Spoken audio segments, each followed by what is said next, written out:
Bonjour, alors les coucous d'amour, 1000 bisous et bienvenue encore chez Aimer des petits cœurs. Aujourd'hui je vais parler de la surprotection. On se sent protégé, Dieu nous protège, Dieu nous aime, mais Dieu ne nous surprotège pas. Parce qu'il veut qu'on apprenne à lui faire confiance, il veut qu'on apprenne à se débrouiller dans la vie, il veut qu'on apprenne à avoir des stratégies pour se défendre, il faut qu'on apprenne à assumer notre vie. Dieu n'est pas un Dieu surprotecteur. Alors aujourd'hui, je vais parler des parents surprotecteurs. Et je vais vous dire ce qui caractérise une mère surprotectrice. Alors, nous savons tous que nous voulons le bien de nos enfants, nous voulons qu'ils soient épanouis, nous voulons le meilleur, qu'ils aient des bonnes notes à l'école, qu'ils excellent dans les arts, dans le sport. Toutes ces choses, nous voulons leur bien. Mais des fois, vouloir trop les protéger peut plutôt les nuire. Et nous nuire aussi, nous apporter beaucoup de chagrin. Alors tous sont perdants. L'enfant est perdant, le parent est perdant. Ici, je vais vous donner 4 choses à éviter pour ne pas surprotéger son enfant. Allô? La première chose que je vais vous dire, c'est éviter de résoudre tous les problèmes des enfants. Il faut que l'enfant qu'il fasse face, voilà, qu'il développe la tolérance à la frustration. Parce que tous les vœux, tous les désirs ne seront jamais accordés dans la vie. Il faut qu'il sache que certains désirs ne lui seront jamais accordés.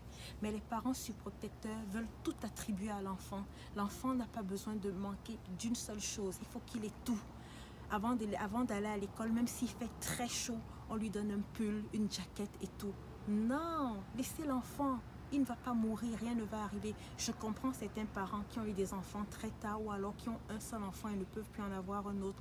Là, ils ont peur que le seul enfant qu'ils aient ait quelque chose qui est mauvais, qui se passe mal dans sa vie. La deuxième chose, c'est que les parents surprotecteurs menacent toujours l'école. Ils menacent l'école ou alors la garderie ou la gardienne ou alors les amis. Et ça, c'est un cercle vicieux. Je reviendrai dessus. Le cercle vicieux, en fait, c'est quoi? C'est parce que au moindre pépin, on menace l'école, on va voir la directrice. Ah non, je n'accepte pas ça, vous ne faites pas ça à mon enfant, ainsi de suite. Ça crée deux choses. Soit l'enfant est tellement humilié, il a honte parce qu'il sait que tous les autres enfants de son âge ne vivent pas ça. Qu'est-ce qu'il a fait pour mériter une mère querelleuse? Soit il prend goût à ça et tout le temps il accuse l'école, oui, il accuse ses amis, il accuse la gardienne, il passe son temps à accuser et les parents réagissent. Et qu'est-ce qui se passe? Cet enfant commence à l'éviter, on ne lui donne pas les soins qu'on donne à tous les autres enfants. On le traite plus normalement comme tous les enfants, on le traite avec des pincettes, on le traite avec beaucoup d'écart parce qu'on ne veut pas de problème. Généralement, ça arrive avec les amis. Il va dire, ah, je vais dire à ma mère. Il part, il dit à la mère, et la mère surprotectrice vient, elle gronde des amis. Ah, ne faites plus ça à mon enfant, ne faites plus ça à mon enfant. Et là, quand la mère part, les amis ont peur. Ils ne veulent plus jouer avec cet enfant parce qu'ils ne veulent pas se faire chicaner par la maman.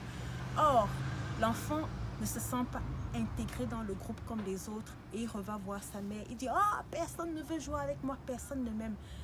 C'est douloureux pour un parent de savoir que son enfant est rejeté. Et c'est ça le cercle vicieux. Laissez les enfants gérer leurs conflits. Il faut qu'ils apprennent à être frustrés.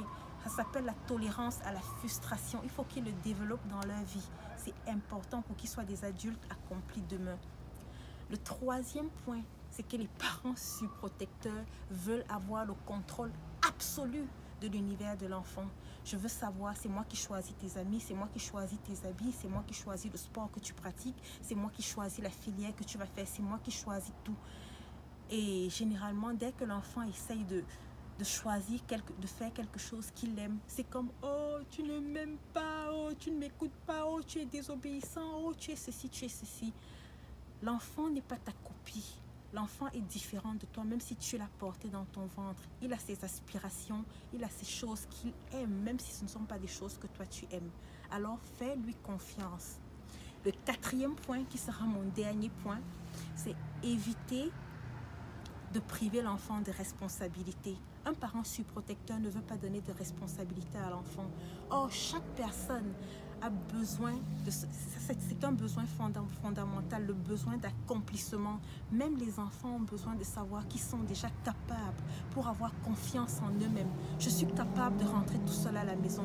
Je suis capable d'aller à vélo chez mon ami. Je suis capable de faire telle ou telle chose. Un parent surprotecteur, non, on peut l'agresser, non, le vélo peut se casser, non, il fait trop froid, ainsi de suite. C'est bien de se soucier des enfants, c'est bien de faire attention, c'est bien de les protéger, mais surprotéger, ça devient nocif, ça devient tuant, ça devient mauvais pour l'enfant. Laisse ton enfant, fais-lui confiance. Les parents surprotecteurs ne font pas confiance. Ils ne pensent pas que l'enfant est capable de s'assumer tout seul. Ils ne pensent pas que l'enfant est capable de prendre de bonnes décisions. Et ça joue plus tard. La plupart des enfants qui ont été surprotégés ont peur de faire des choix parce qu'ils n'ont pas confiance en eux. Est-ce que je fais le bon choix? C'est le père qui doit choisir sa femme, c'est la mère qui doit choisir son école. On doit choisir tout pour eux. Laissez vos enfants s'épanouir.